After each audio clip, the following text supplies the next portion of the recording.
Okay, so that was pretty cool. I keep trying to make this huge distinction between electricity and magnetism. Electricity is over here, magnetism is over there. They're just not the same thing. They really, really aren't. And then in 1821, Ørsted comes along and figures out there's a very deep connection between them. But really, if we go back to this chart we made in our notes, we should have sort of suspected, right? Because we see every single thing that appears in one column appears in the other, right? Every single sort of object that creates a field is also the thing used to test for it. Create the field, test for it, create the field, test for it. Well, it should go the other way, right? If we can use moving charges to experience a field, well, then moving charges must also create a magnetic field. And so here we see that a current, a stream of moving charges, creates a magnetic field. In fact, that's really where all magnetic fields come from. There's this very deep, intrinsic connection between electricity and magnetism. And then right below the chart in our notes, let's just go ahead and write this, that in 1821 it was Hans Ørsted who made this discovery. Now, I guess really it was the students in his class who were watching him do the demonstrations that sort of noticed it happening, but Ørsted published, and that, I guess, is the moral of the story. When in doubt, publish first, and you're going to get credit for it. All right, so now we have this deep connection that moving charges create magnetic fields. Here's a couple of pictures. Here's a wire with currents. You can see these are iron filings which are reacting to the magnetic field, tracing out sort of circular shapes, which goes along with our original rules for magnetic field lines. Magnetic field lines always form continuous loops. So in this case, they're actually going to form circular patterns around a long straight wire such as this. Here's another picture where you can see the compass needles have deflected. Instead of all pointing one direction, like with Earth's magnetic field, here they're pointing, if we sort of trace around with the red here, in sort of a circular loop surrounding the wire with currents. All right, so in our notes, let's go ahead and draw a wire with current. In this case, charges are flowing to the top of the page, or if you're looking at it from the side, they are flowing up. And I'm not going to be able to prove this to you. I'm going to tell you that it's going to create a magnetic field, although the pictures really showed it. And it's going to be a circle, so you can tell that it's going to be circular in shape. Here, I've drawn sort of a broken circle, so you can see it's existing in front of the wire and behind the wire. The circle has a radius of r, and as it turns out, the magnetic field will point in this general direction around a wire who has charges flowing this way. So you can see that in front of the wire, the field points to the right. Behind the wire, the field points to the left. So we'll label this as capital B. On my PowerPoint here, I've always been using blue for magnetic fields. I don't know if you noticed, I've been color coordinating everything, right? Green was gravitational fields, red was electric fields, blue is for magnetic fields. But on your paper, if you don't have colored pencils, just label it capital B. All right, so here's the equation of this magnetic field, and I'm not going to prove it to you, but here it is. Mu naught I over 2 pi r. That's the Greek letter mu. We've seen that before, but now it is a quantity. It's not the coefficient of friction. This is something completely different.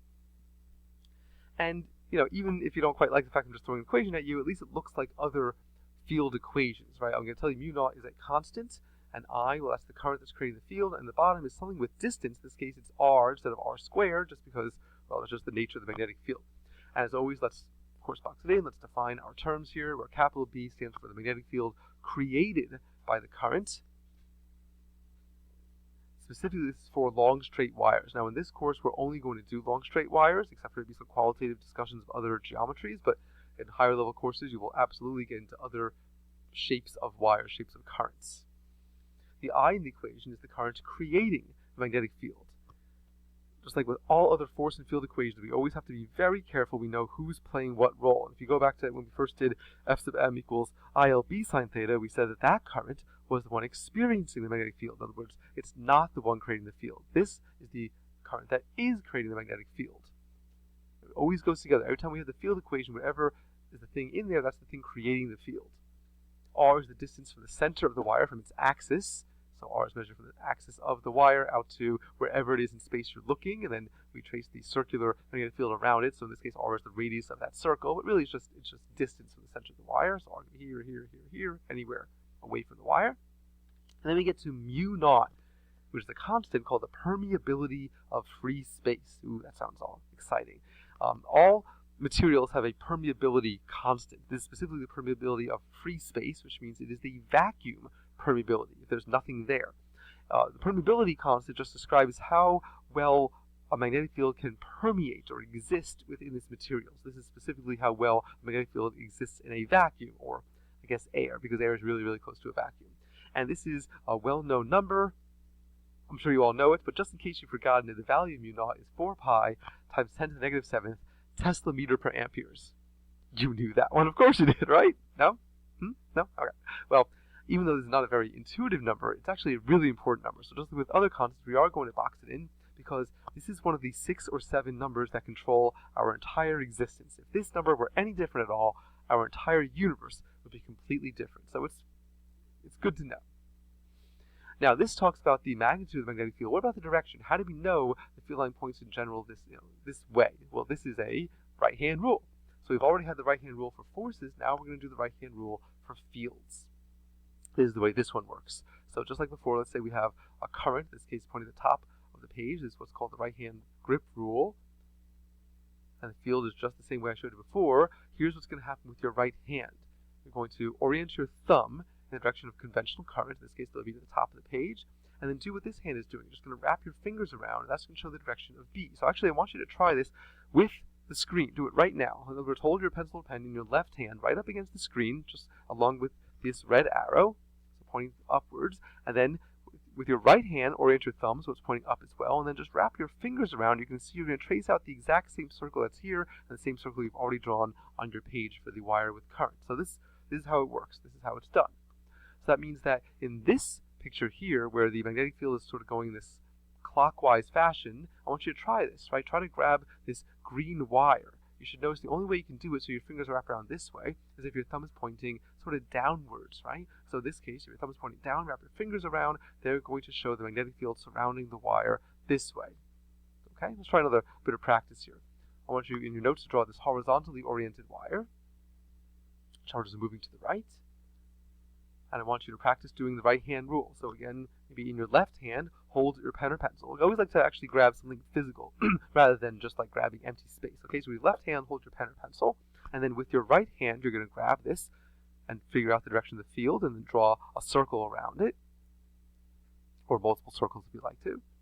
So it should look something like this. Your thumb's going to point to the right. You're going to wrap your fingers around, and here are the magnetic field lines. If you're anywhere in front of the wire, your field is pointing to the bottom of the page. Behind the wire, your field is pointing to the top of the page. And the field exists all along the length of the wire. You don't necessarily have to draw all these ones here. Maybe one here, and one here, and one here, and one here. And then it really, of course, extends out into space. So larger and larger circles, larger and larger distances away. Now, drawing these circles might be a little bit tough for some of you, especially if you don't necessarily have an artistic eye. Of course, we can do it other ways as well. So here's what I want you to do.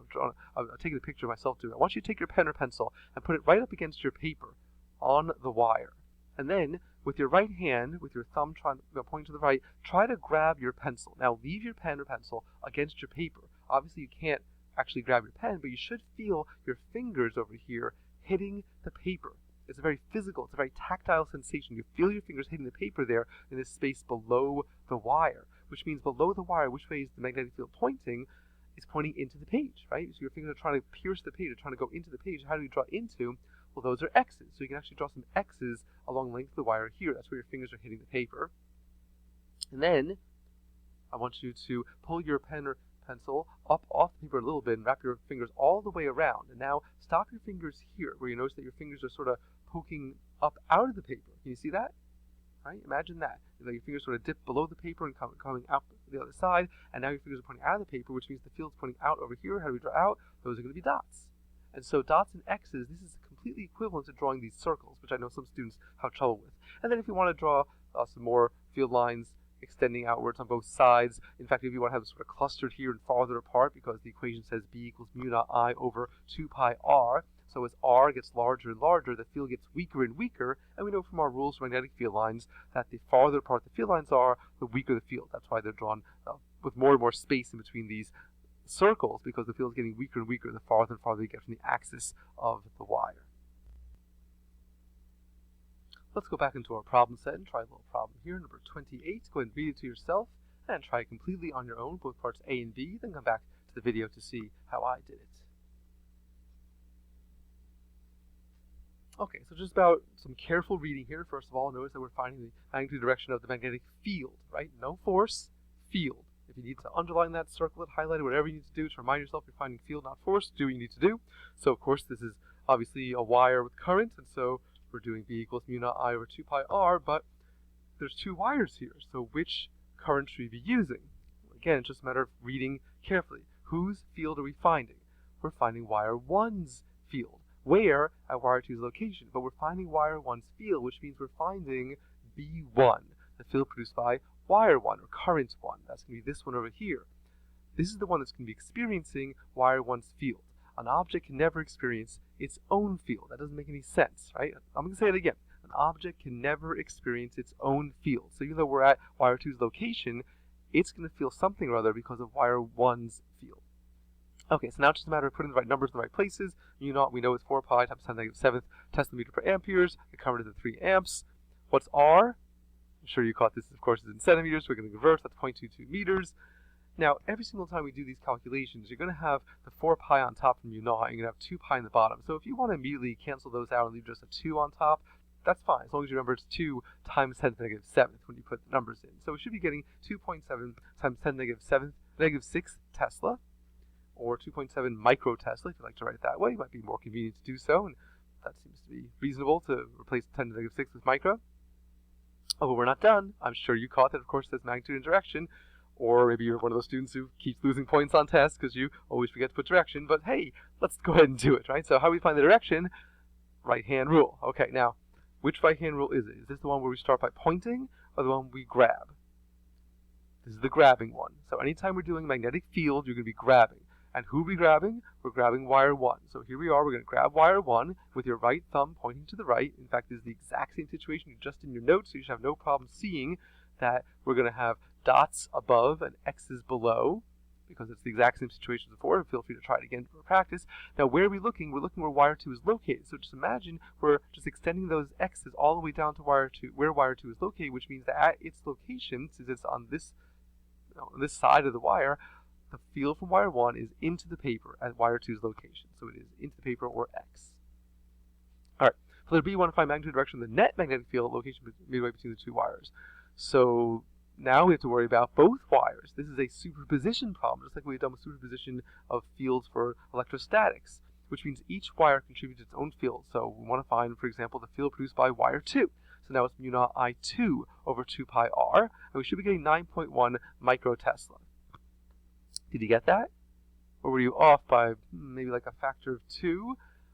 Did you use 22 centimeters, 0.22 meters? I hope not, because it didn't say there. It didn't say find wire 2's field at wire 1's location. It said at a point midway between the two wires. That's going to be 11 centimeters from either wire. So when you put in 0.11 as r, that's when you should be getting 9.1 times 10 to the negative 6 Tesla, or 9.1 microtesla. Now, for the field for wire 1, we've already done it, right? It's 2.7 microtesla, yes? No, of course not, because remember, that's the field strength of wire 1 at this location, 22 centimeters away. But we're not there. We're looking at a location midway. We're looking at 0.11 meters, so the field from wire 1 at that location should be 5.5 microtesla. If you didn't get those, really think it through and go back and see what I'm talking about there, that we've changed the location.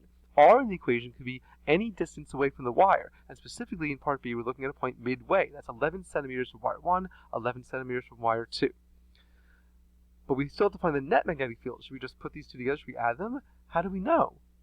Oh, it's because they're vectors. We've got to figure out the direction of each of these fields. Now, for wire 1, well, we're still in this section below wire 1. So we know its field is still going to be pointing into the paper, and feel free again to grab wire 1 if you'd like to verify it. But we're in the same general vicinity as opposed to being above the wire over here. So we know the field from wire 1 at this point is going to point into the paper. But what about the field from wire 2? Well, now is the time to practice your right-hand rule. Grab wire 2.